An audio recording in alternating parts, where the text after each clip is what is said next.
Good afternoon and welcome to Gridiron Victoria TV. I'm Daniel Ratanapintha. In this edition we're going to have a look at the full extended highlights of the Division 2 Vic Bowl final at the Linen House Oval in Melbourne between the Monash Barbarians and Melbourne Uni Royals, as we're currently in our off-season and the junior season actually begins this weekend. Let's get straight into the action from the 26th of August. You made me see it in the way that I should. Told me exactly what I needed to hear. The time is running out to be damaged goods. Got to move on while everything's crystal clear. Early on in the game, Kieran Dwyer tried handing off to number 9 Jimmy Foe in order to gain yards, but it was only 3 downs before the Royals were able to intercept through Michael Van Gessel and get vital possession back in their attacking half.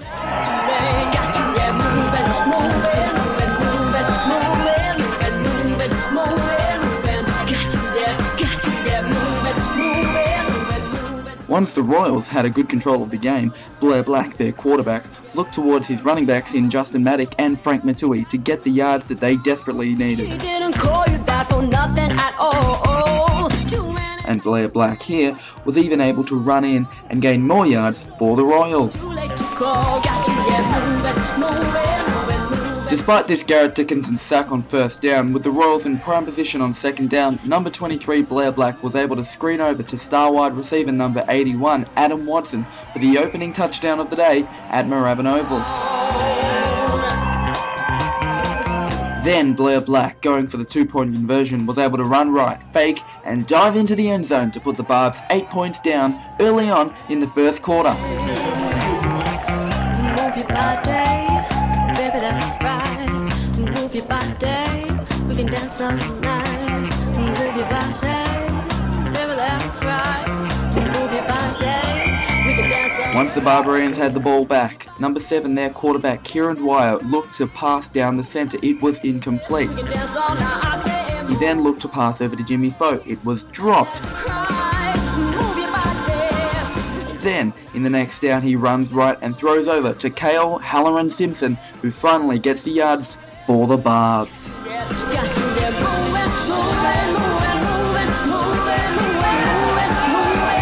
The Royals' defense was making life hard for Kieran Dwyer and his offense. Guys like Donald Lucier and Floyd Baragwanath just couldn't let them through. But just when it seemed all was lost, Kieran Dwyer looked over and found Kale Halloran Simpson for first down, 30 yards out.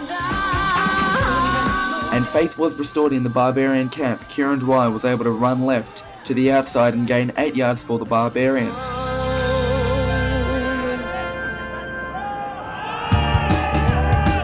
But they continued to struggle. The odd incomplete pass and the odd sack was a real show that Dan Levin's defense was much more dominant on the day.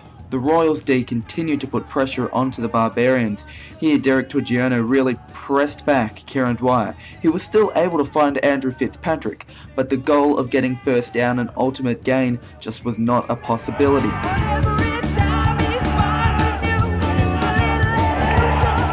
He even found Sean O'Kane, but eventually the Barbarians had to give up possession, which gave the Melbourne University Royals the ultimate edge.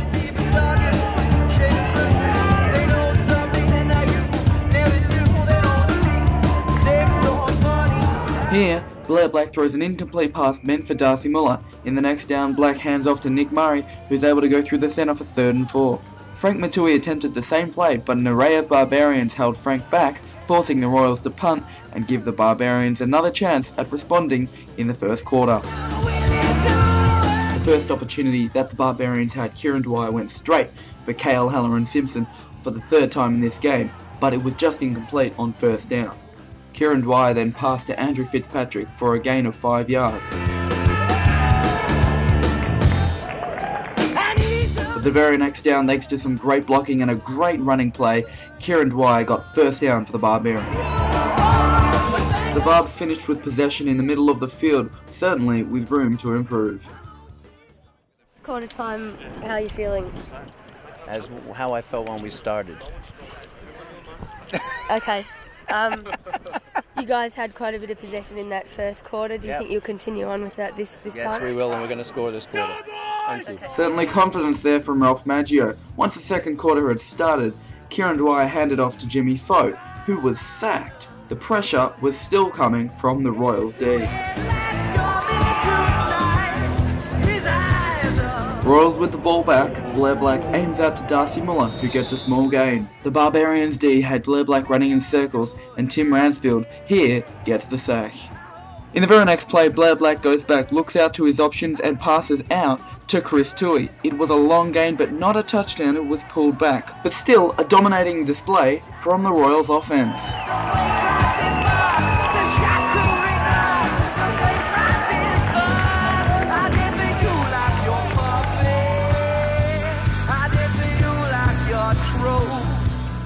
Black was able to find Adam Watson with this pass that got them first down.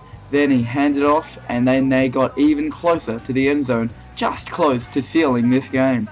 In the very next play, Blair Black throws an incomplete pass, but still kept a dominating force as he found Adam Watson for the second touchdown of the game, bringing the scoreline to 14 points to 0. Then Adam Watson is found once more with this Blair Black pass in the end zone. 16-0, the Barbarians certainly under the pump now.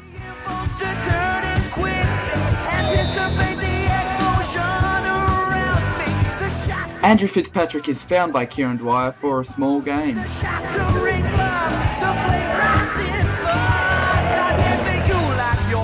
Then in the next play, Kieran Dwyer runs and takes things into his own hands and almost takes out Ralph Maggio and a few of his teammates on the sideline.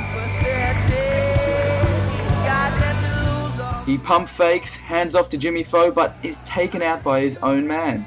Then Vic goes back, screens out to Jimmy Foe, and it is just caught on third down. They're gonna have to give possession up, and that's exactly what happens. It's punted out, and the Royals get possession back when the Barbs need it most. Blair Black then passes out, it is incomplete. He could not find Adam Watson. He hands off through to number 93, Robbie Hanrahan. Black with the same intentions in mind hands off to Hanrahan, but he's taken out by Dickinson and Heller and Simpson. Much like the first quarter that Ralph Maggio did not want to replicate, the Barbarians did in fact get possession quite a lot, but they just could not take advantage, and despite this pass from Vic out to Andrew Fitzpatrick, which did get them first down in the end, they could not follow it up and get a consistency going that could get them back into the game. Sack on Vic from Donald Stott.